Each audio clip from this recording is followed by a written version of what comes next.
جنجالی شدن رابطه داماد و خشوع، نغمه کجاست و چرا با شفیق مرید جنگ کرده است و جدا شدن شفیق مرید از همسرش. ما در این ویدیو پیرامون همین موضوعات خواهیم پرداخت، پس در ادامه با ما باشید.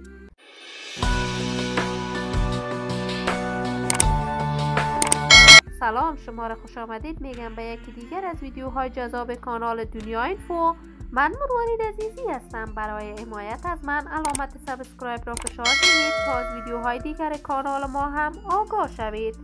نغمه هنرمند سابقه دار و ناماشنای کشور است که به نام شاپیره افغانستان هم مشهور است. خانم نغمه خانم اول آقای منگل است.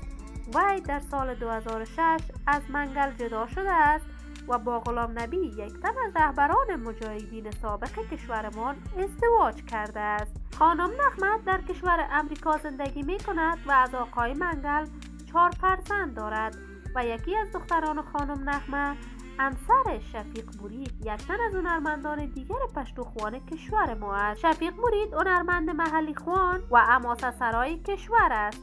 شفیق مرید با دختر خانم نغمه و آقای منگل در سال 2015 ازدواج کرد و اکنون 3 فرزند دارد.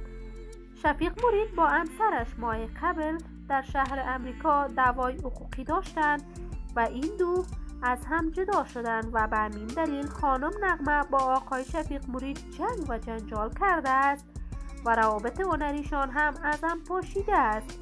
نغمه یا شاپیره افغانستان همیشه خواسته آهنگ‌های جدید برای علاقه‌مندانش ثبت کند و کنسرت‌های مختلف برای علاقه‌مندانش در سرتاسر جهان برگزار کند. خانم نغمه قرار است چندین کنسرت در چندین شهر امریکا برگزار کند و مناسبت تجلیل از سال نو میلادی.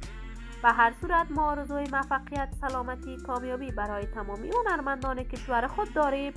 دوستان نهایت عزیز، شما هم نظریاتتان را در بخش کامنت با من شریک بسازید. اگر تا هنوز دوست کانال من نشدید، پس برای حمایت از خواهرتان علامت سابسکرایب را فشار دهید. ویدیوهای ما را لایک نموده و با دوستان خود به اشتراک بگذارید.